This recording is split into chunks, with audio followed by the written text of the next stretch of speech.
అనుక్షణం ప్రజల పక్షం NN5 news కి స్వాగతం. ముందుగా headline. Madanapalle RDO Hariprasad, DSP Prasad Reddy ఆధ్వర్యంలో రాజకీయ పార్టీ ఏజెంట్లకు ఎన్నికల కౌంటింగ్ పై అవగాహన సదస్సు నిర్వహణ. శుక్రవారం సబ్ కలెక్టర్ కార్యాలయంలో జరిగిన కార్యక్రమంలో పాల్గొన్న రాజకీయ పార్టీల నేతలు. రెండు కాళ్ళు ఒక చెయ్యి లేకపోయినా ఎవరెస్ట్ ఎక్కి ప్రపంచ చరిత్ర సృష్టించిన గోవాకు చెందిన యువకుడు. చంద్రగిరిలో మరోసారి ఉలిక్కిపడ్డ పోలీసులు. శుక్రవారం బయటపడ్డ వృద్ధుడి దారుణ హత్య ఉదంతం.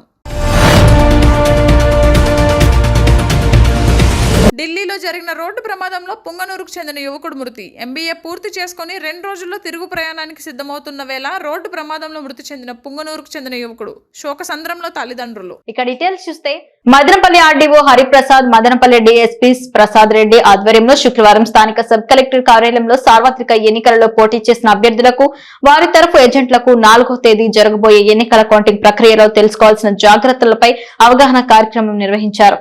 కౌంటింగ్ సందర్భంగా శాంతి భద్రతల విషయంగా ఎటువంటి ఆటంకాలు తలెత్తకుండా అందరూ బాధ్యతతో వ్యవహరించాలని సూచించారు. ఎటువంటి అవాంఛనీయ సంఘటనలు జరగకుండా పోలీసులు పెద్ద ఎత్తున బందోబస్తు ఏర్పాటు చేయడం జరిగిందని తెలిపారు.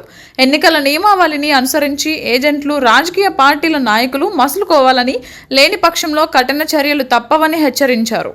గోవాకు చెందిన టింకేస్ కౌశిక్ అనే యువకుడు 2 కాళ్ళు ఒక చెయ్యి లేకపోయినా ఎవరెస్ట్ ను అధిరోహించారు.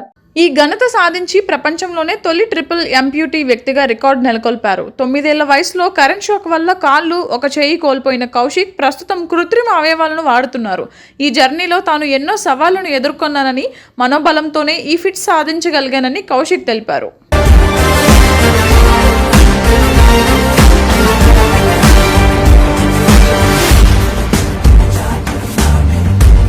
పుంగనూరుకు చెందిన పగడాల రవి, భవానీ దంపతుల కుమారుడు పగడాల హర్షల్ 3 రోజుల క్రితం ఢిల్లీలో జరిగిన రోడ్డు ప్రమాదంలో గాయపడ్డారు. తీవ్ర గాయాలతో ఢిల్లీ ఎయిమ్స్ లో చికిత్స పొందుతూ శుక్రవారం ఉదయం మృతి చెందినట్లు కుటుంబ సభ్యులు తెలిపారు. అతని తల్లిదండ్రులు మానవత్వంతో అవయవాల దానానికి అంగీకరించినట్లు బంధువులు తెలిపారు.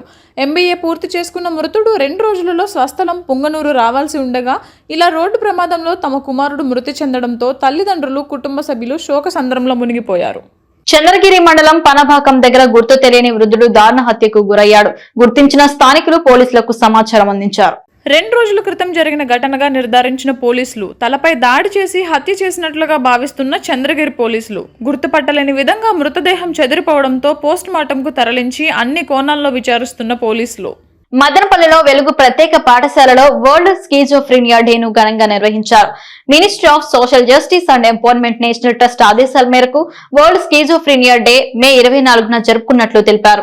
ముఖ్య అతిథులైన వెలుగు కన్వీనర్ భాగ్యలక్ష్మి, ప్రిన్సిపల్ లీనా కుమార్ని వెలుగు సిబ్బంది స్వీటీ వేదికపైకి ఆహ్వానించారు.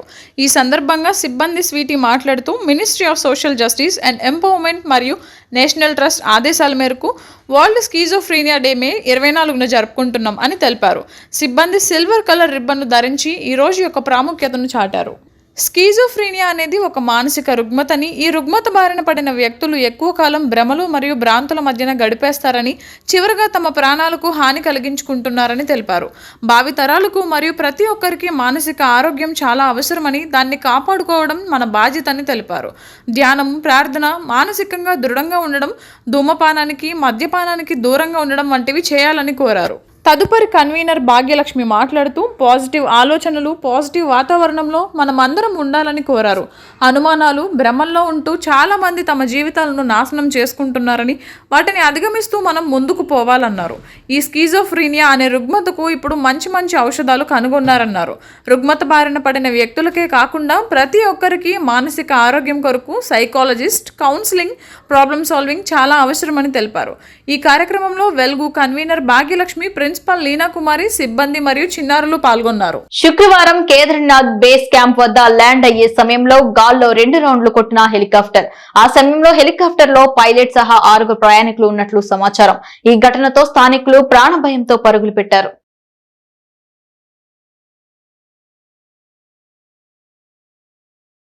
అంగల్లు సమీపంలోని ప్రముఖ ఇంజనీరింగ్ కళాశాల Madanapalle institute of technology and science కళాశాలలోని కంప్యూటర్ సైన్స్ అండ్ టెక్నాలజీకు నేషనల్ బోర్డ్ ఆఫ్ అక్రిడిటేషన్ గుర్తింపు లభించిందని కళాశాల ప్రిన్సిపల్ డాక్టర్ సి యువరాజ్ అన్నారు. ఈ అక్రిడిటేషన్ 2024-25 సంవత్సరం నుండి 2026-27 3 సంవత్సరాల పాటు అంటే 30/6/2027 వరకు ఈ గుర్తింపు లభించిందని ఆయన అన్నారు.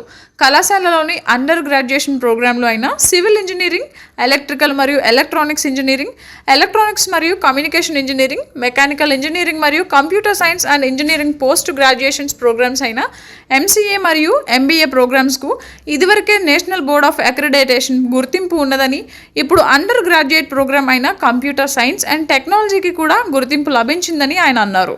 అకాడమిక్ ప్రోగ్రాంల యొక్క అన్ని అంశాలను మూల్యాంకనం చేసి క్యాంపస్కు MBA నిపుణుల కమిటీ ఇటీవల తనిఖీ చేసి ఈ అక్రిడిటేషన్ లభించింది అని ఆయన అన్నారు. ఈ అక్రిడిటేషన్ ద్వారా తమ కళాశాలలోని విద్యార్థులు ప్రపంచంలోని అగ్రశ్రేణి విశ్వవిద్యాలయాలలో హైయర్ ఎడ్యుకేషన్ అడ్మిషన్లు మరియు ప్రముఖ బహుళజాతీయ కంపెనీలలో ఉపాధిని పొందడంలో సహాయపడుతుందని, మూల్యాంకనం వాషింగ్టన్ నిర్దేశించిన ప్రమాణాలకు అనుగుణంగా ఉంటుంది అని అన్నారు.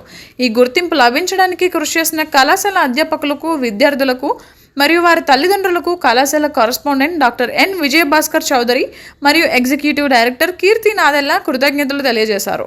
ఈ కార్యక్రమంలో కళాశాల ప్రిన్సిపల్ డాక్టర్ సి యువరాజ్, విభాగాధిపతి doctor Sridevi, park coordinator doctor D Pradeep Kumar తదితరులు పాల్గొన్నారు. అనుక్షణం ప్రజల పక్షం NNT న్యూస్ ఇంతటితో సమాప్తం. తిరిగి రేపటి బులెటిన్లో మళ్ళీ కలుసుకుందాం. అంతవరకు సెలవు. నమస్కారం.